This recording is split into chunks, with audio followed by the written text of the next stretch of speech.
Indonesia terbitkan surat hutang terbesar sepanjang sejarah. Itu adalah judul berita yang membuat saya berkata, dia ampun kok ini sampean dul. Semua sahabat tahu saya anti hutang. Karena apa? Membayarnya amit-amit berat dan lama. Selama memiliki hutang, kita menjadi budak uang dan menjadi tidak berdaulat. Karena itu sejak 4 tahun yang lalu di dunia sosial media di mana saya merasa terluka oleh pengelola negara ini, saya pun teriak. Tadinya saya adalah seorang yang apolitik, tidak berpolitik, tetapi gara-gara kartel BUMN yang kejam melibas swasta, terutama perusahaan saya, sehingga saya harus memecat, mem-PHK 286 pegawai saya dari 3 perusahaan yang usia perusahaannya di atas 18 tahun. Saya berkata, you mess with the wrong person, dude. Kata-kata Al Capone terngiang di telinga saya kala itu. If somebody mess around with me, I'm gonna mess around with him. If somebody fuck around with me, I'm gonna say fuck you. Bayangkan, 2017 hal itu terjadi. Lebaran 2019, mereka ke rumah halal bihalal pada saat lebaran.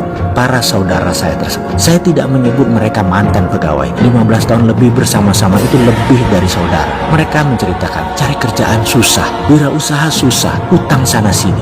Nangis saya bercerita mereka. Asli, saya nangis. Aduh kon, tenang nih, pejabat geblek buat kebijaksanaan megalomania. Jalanan gak ada yang dipakai gitu, dibangun hanya untuk pemudik lebaran. Itu emosi saya dalam hati. Dan demi ambisi tersebut BUMN dulu dipakai dengan cara brutal atas nama negara lagi. Dan anak-anak saya ini sekarang nangis. Perusahaan tutup dan saya masih nanggung hutang korporasi yang besar sampai sekarang. Makanya saya di sosial media bukan mau melawan, tetapi menantang adu ilmu, muscle knowledge, otot pengetahuan bernegara. Yuk tantang pejabatnya. Rinci saya menantangnya hanya di bidang yang saya paham tentunya, yaitu SDM, ekonomi moneter, investasi, dan bisnis UKM. Saya menebak rupiah 17.000 itu jauh sebelum corona. Saya memprediksi tahun 2020 dan 2021 Indonesia resesi. Sekali lagi, jauh sebelum corona. Ada rekaman digitalnya. Jadi, jika sekarang dikatakan rupiah mendekati 17.000 dikatakan karena corona, itu bagi saya adalah bullshit, buruk muka, cermin dibelah namanya.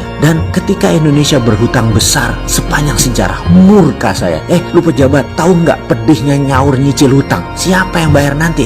Mereka mengartikan kalau dipercaya nyicil hutang 50 tahun itu artinya kita sangat terpercaya. Saya agak koslet mengartikan hal seperti hutang yang berkonotasi negatif dibungkus hal yang positif. Asli koslet logika saya. Pandemic bond dijual ke Amerika, Fed jual lagi ke Indonesia. Kupon 3,85% sampai 4,25%. Semi annual tenor 50 tahun. Selama 50 tahun aset pemerintah Indonesia di tied up dengan bond asing. Lalu usaha untuk membayar bunga dan bond jatuh tempo harusnya didukung sektor industri yang produknya earning dalam dolar. Kalau tidak menjadi income mismatch. Mana dukungannya ke industri dan ke UKM-nya? Mana? Sementara kebijakan impor kita besar. Salah-salah, malah uang dolarnya yang kita dapat ini hanya untuk membiayai impor. Akhirnya kita keperangkap lagi. Muter-muter itu lagi. Satu hal yang saya protes. Resep ekonomi mainstream saat ini gak ada yang baru. Yang cocoknya hanya untuk keadaan normal. Otak mereka semua diimprint. Sebagai bangsa secara sadar atau tidak sadar terdapat pola bahwa hutang internasional adalah sesuatu yang sangat membanggakan